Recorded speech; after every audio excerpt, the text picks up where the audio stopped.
you joining us, sir. Yeah, thank you for having me. A little correction. Mr. Jason Bergert is the director of Career and Technical. Oh, okay. I'm just the teacher of that program. I'm looking at the wrong line. I apologize. That's all right. Yeah. You're the instructor for the Inspiring Educators program. That's right. Here at Erie's Public Schools. Yeah. So welcome. We're a family show. We'd like to hear how people came up. Are you from Erie or are you a transplant in? I'm a transplant. I'm from Pittsburgh, so not too far away. No. But what part of town did you grow up in? North Hills. North Hills, yeah. So then I moved up here for college. I went to Penn State Behrend. Yeah. And then I went to Mercyhurst after that. And so after I went to Penn State Behrend, I met my wife there, and we bought a house. Right after I graduated, she was a little earlier than me graduating there. So we bought a house, and here we are. I tell you, we talk a lot about how the universities here are kind of Velcro. Absolutely. If you could find, not everything is a brain drain. Yes. There's a brain gain sometimes, like you. All of our friends are from, people we met in college. So do your folks like to come up and visit? Or? Oh, yeah. My parents love the lake. And so we go sailing on the bay, and we do all kinds of they love it up here. I wouldn't be surprised if my parents move up here. Seriously? Wow. That's fantastic. We're here to talk about education. And so I would love a little bit about your journey for education. So first off, when did you get the little tickle to say, yeah, I might want to be a teacher? It's funny you asked that. It was an accident. I never thought I was going to be a teacher. In high school, maybe I would have said, okay, teaching might be something that I would end up doing. Who was your favorite in high school? Mr. Wolf at Avonworth High School. Avonworth, yeah. Oh, nice. That's where I went. He was my physics teacher, and he kind of inched me towards mechanical engineering. That's what I thought I was going to do. So I went to school for that, and I started at Behrend as an engineering major. What year did you graduate from Behrend? 2022. Okay, you're a little younger than my son. My son is an ME from Behrend. Yeah. So that's not the degree I graduated with. I changed my major to biology because I thought I wanted to be a doctor. All kinds of fun. Wow. I've had several career changes. Like you were swinging for the fences. Yeah, yeah. So then these are not. It's not basket weaving. No, not necessarily. So I graduated with a degree in biology. That's the degree that I got. Really? Yeah. So after I graduated, I was going to go to seminary. And I did. Oh wow. The Cross is the church that I'm with. Okay. With Chuck. With Chuck, yeah, of course. So after a couple years of being with him, we talked about, okay, I think I want to become a pastor, so I'll go to seminary.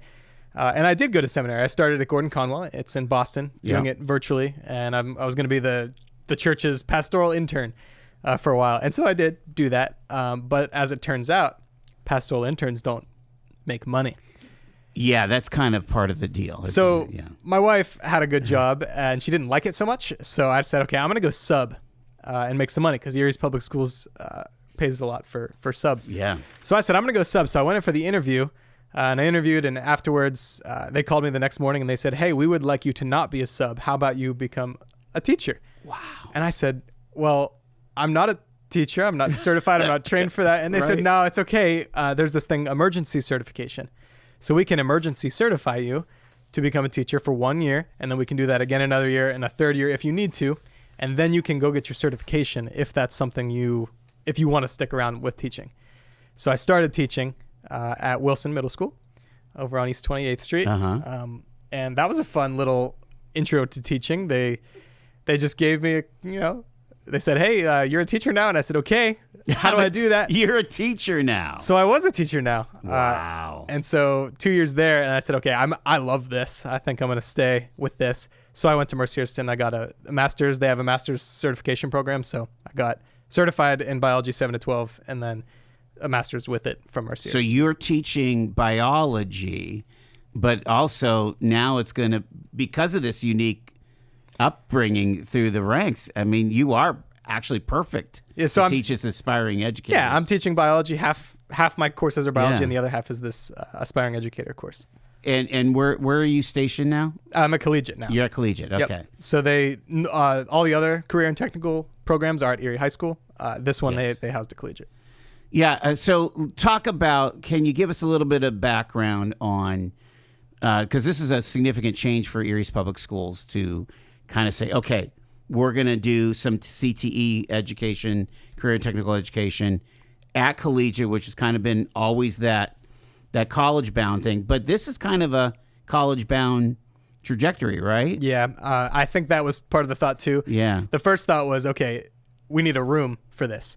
And they said, okay, we don't have any rooms at Erie High. Let's try collegiate. Okay. So they found it's a beautiful room. You should see it. It's what long. What floor is it? It's on the ground floor. It's On like the ground floor. in the basement, down in the computer Yeah, labs. yeah. And down there they have a nice dual monitor computer lab. They redid it all. Then we have a like Socratic seminar space in the middle, and then on the other side is a traditional classroom. And we've set it up like an elementary classroom and a middle school and a high school classroom so that we can practice the things that you need to practice teaching elementary school or teaching middle school or teaching high school. Were you involved in some of that design? Oh, yeah. And the students were too. So the first 2 weeks of school, we taught them about how to set up a classroom. And here, your chairs are piled up in the corner. Where do you want to put them? And then they got to decide kind of what we wanted to order for the classroom, decorations-wise, chairs, tables. How are we going to arrange these chairs? And we learned about it. The things came. We set it up. Beautiful space, really. When this was kind of bubbling about, was this a situation where some of the students, and is this juniors and seniors? Juniors and seniors. Were they like, was there recruitment or was there an ability to sign up for it? How did that all work? Yeah, so all the students in the program had to apply for it. And there was some recruitment involved. Kind of when they first started talking about this, they asked me if I would like to teach it maybe. And obviously that would involve helping to recruit. Sure. I happened to know a few students in my science courses that said, oh, I think I want to be a teacher. And I was like, yeah, that's cool. You should do that. And then after they kind of told me that this program was going to be a thing, then I started saying, okay, hey, there's actually a pathway to this. You can get really great college credits. You can, learn a lot going into college if you want to be a teacher. And so most of those kids are in the program. So there was some fun recruitment. We have a few Erie High students and a few mostly collegiate students, but it's open to all junior and senior. All those juniors and seniors in the system here. Yep. And you're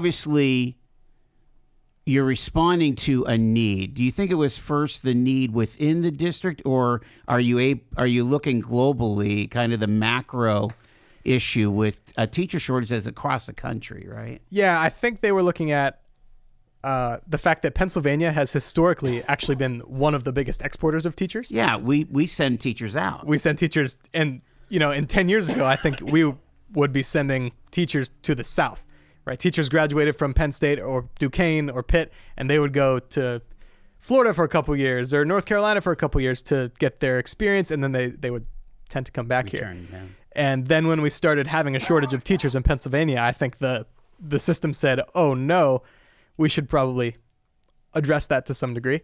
And we're kind of getting into that now. And I didn't even know there was a teacher shortage until they asked me to be a teacher. They said, oh, there's a teacher shortage, by the way. Would you like to be a teacher?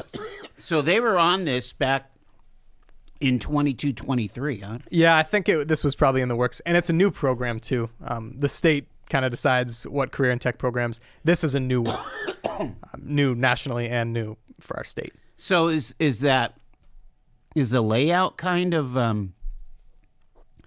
directed by the state, by DOE? Yeah, so the DOE gives us, they call it a task grid, and this is how all career and tech works. There's tasks and it's levels. So 100 level for cosmetology, CTE. You talk about hair coloring and basic haircuts and whatever. For ours, it is 700, 7 different levels of task 101, task 102. And so they have decided what the tasks are. And we're partnered with a curriculum called Educators Rising. We got a grant from PSEA, the state union for that. It's called Educators Rising. And they help us, with testing materials, with slides, with sheets and conversation tools and readings. And we've kind of supplemented that in order to hit every single one of those tasks. Yeah, I'm seeing that the state union gave $250,000 to schools across the state. Yeah. And that EPS got $10,000 of that toward the curriculum. Yep. Right? Yep. And they wanted, with that curriculum comes a community, and we're going to take our kids to a conference, hopefully in March, so they can meet like literally 4,000 other high school kids in Pennsylvania that want to be teachers. And that kind of community and sending that many kids to school to hopefully address that shortage. I would think that this is really good news for some of the PASHE schools who, are teachers' colleges basically, right? Yep. I mean, this is remarkable. Do you get a sense of that the passion is bubbling in your students? Yes, I have never seen. I have 19 students in this program this year. 6 juniors, I think, maybe 7, and then the rest seniors. I have never seen a group of high school students so sure about what they're going to do with their life. We've gone into the elementary schools, and after one trip to an elementary school to watch some great teachers in our district, I had like 3 students come to me and say, "Hey, yep, I'm sold. We're good. I'm going to major in that." And that is just so exciting to me. That's amazing. We're talking to Adam Boaks. He is the instructor of Inspiring Educators program at Erie's Public Schools. We will be taking our first break here.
Alrighty, we are live with Mr.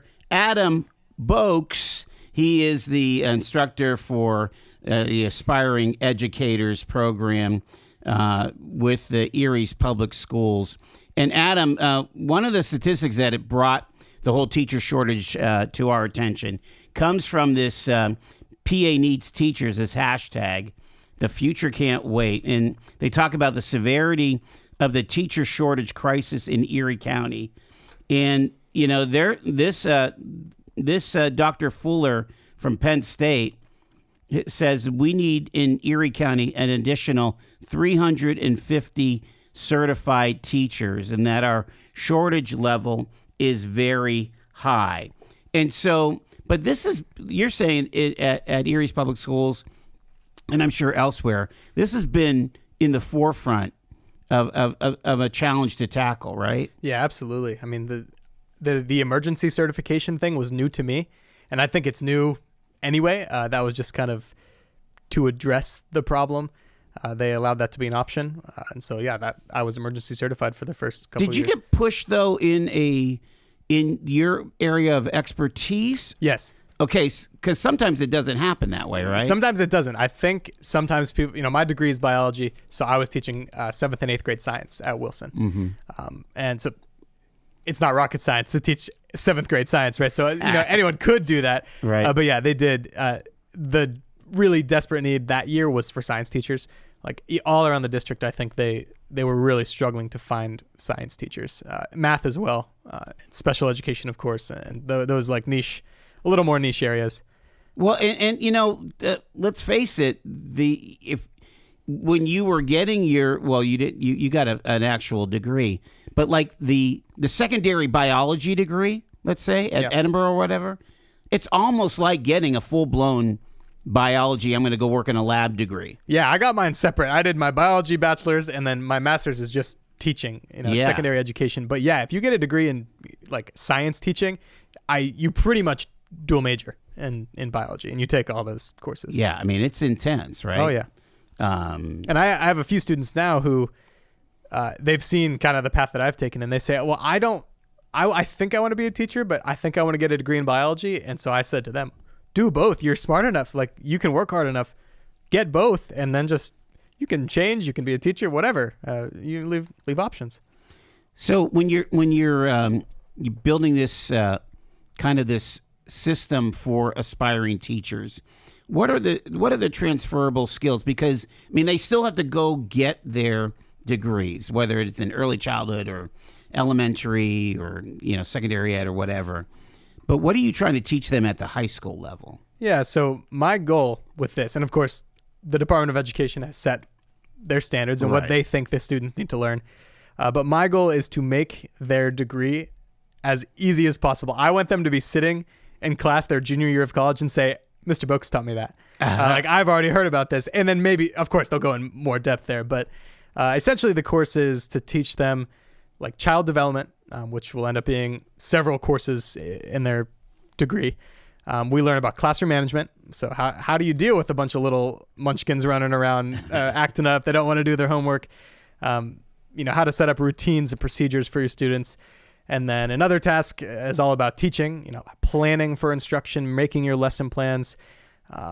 This week or next week, we're going to be talking about how to write tests, how we make really good assessments that actually assess knowledge and not just regurgitate stuff.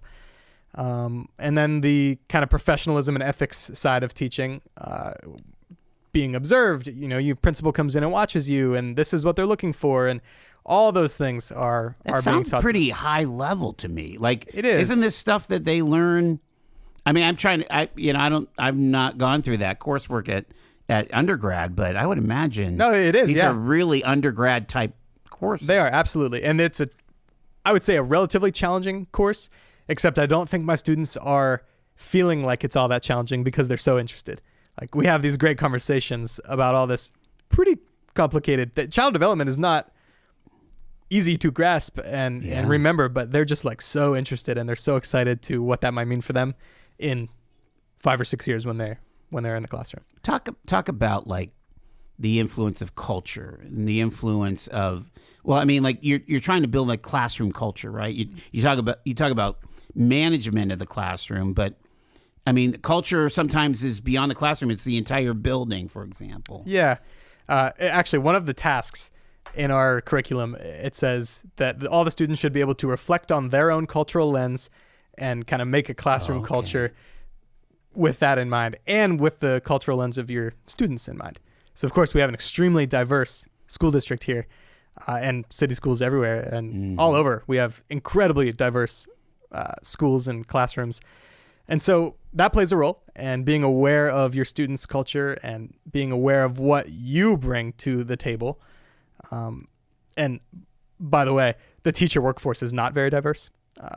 Yeah, notice that. And not only Erie's public schools, but in Pennsylvania, the teacher workforce is not diverse at all, pretty much. And so that is another thing that we'd like to kind of maybe help out with, right? Bring Erie kids to be Erie teachers, and that would be amazing. But yeah, a classroom culture that you were asking about, that's important. That's and sometimes too, the culture is dictated by the administrator that's in the building. The building principal is a huge impact. Right? Absolutely. Yeah. I mean, I happen to be a huge fan of Jim Vieira, who's your boss. But no, I mean, they set the tone.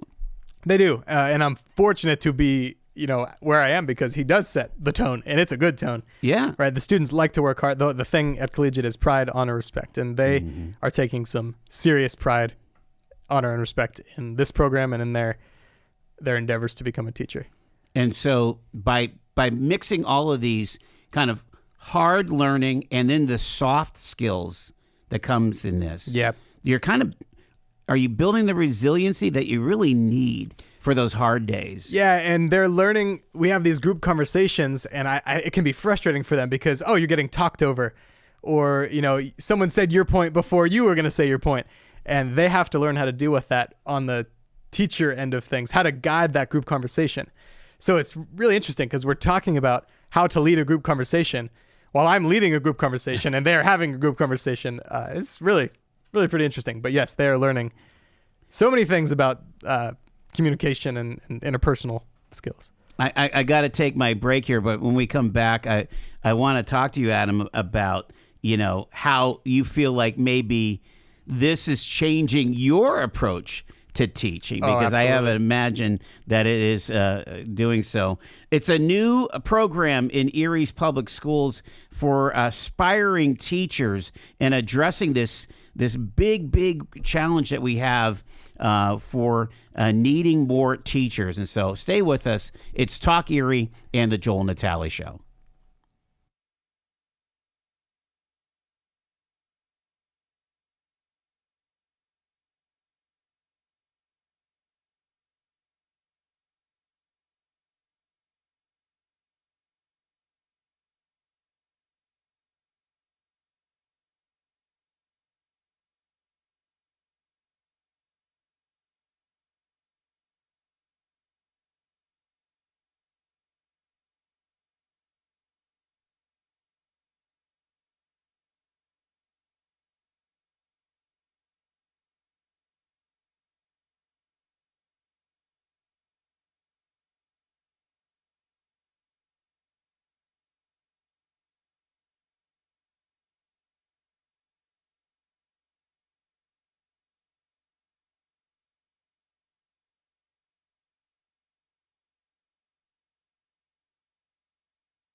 It's Talk Erie and the Joel Natale Show.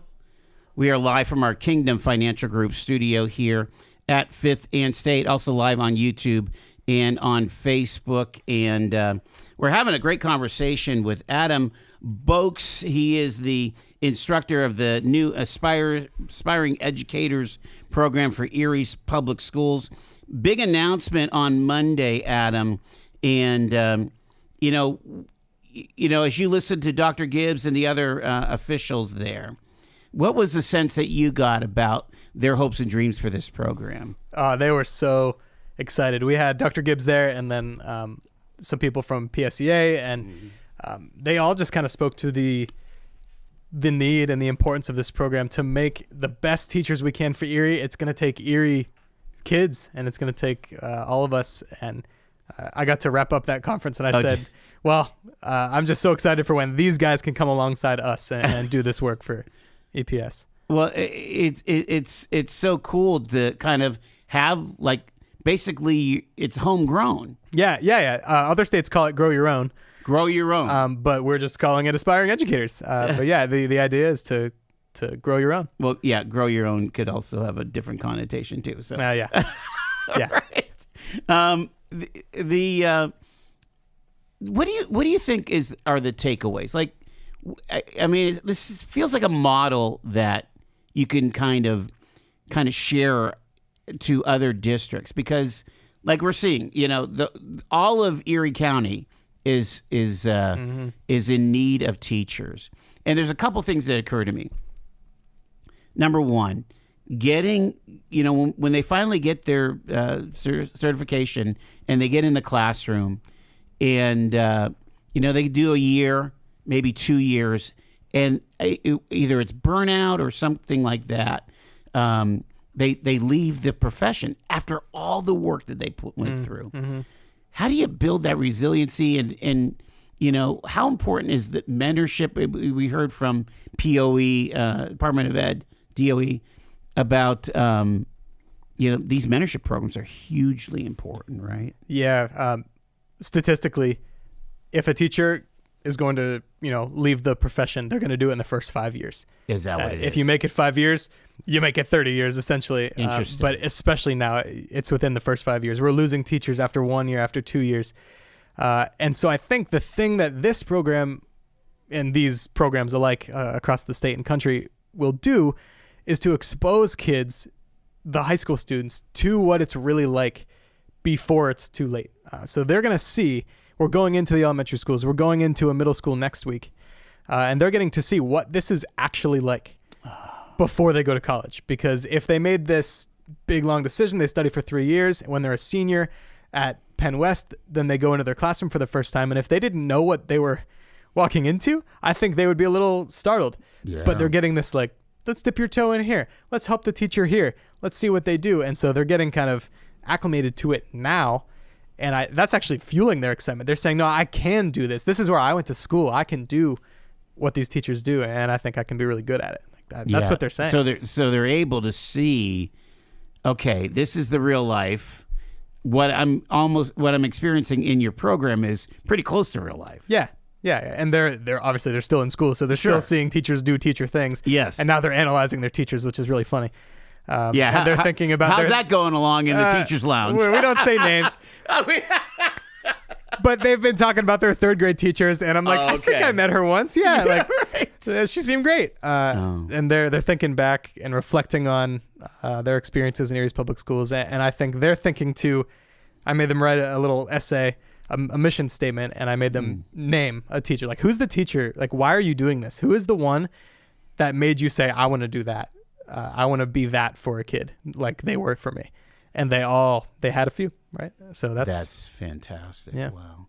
I mean, there's this need. There's this spark.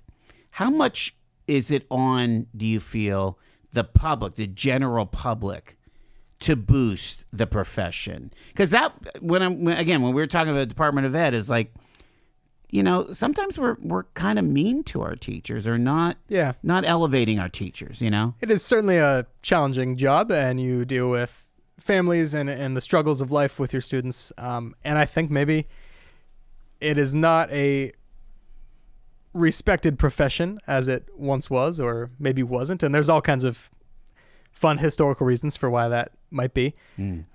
But I think it is slowly becoming a more noble profession. But I know I've talked to a few students that are in the program, and they say, well, my mom says I shouldn't be a teacher. It's too much, or there's not enough pay, or it's, too hard.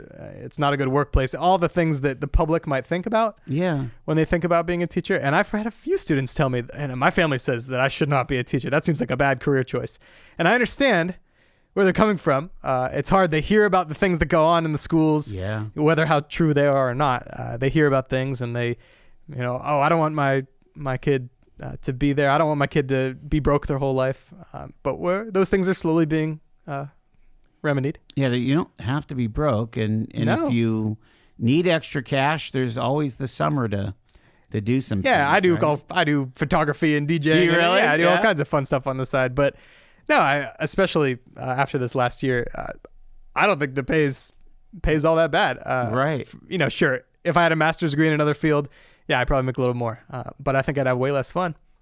This is the best job ever, so I think it's a good gig. Yeah, you're the right guy for this job. Oh, it's fun. Let me tell you, it is fun. This program has been a blast for me.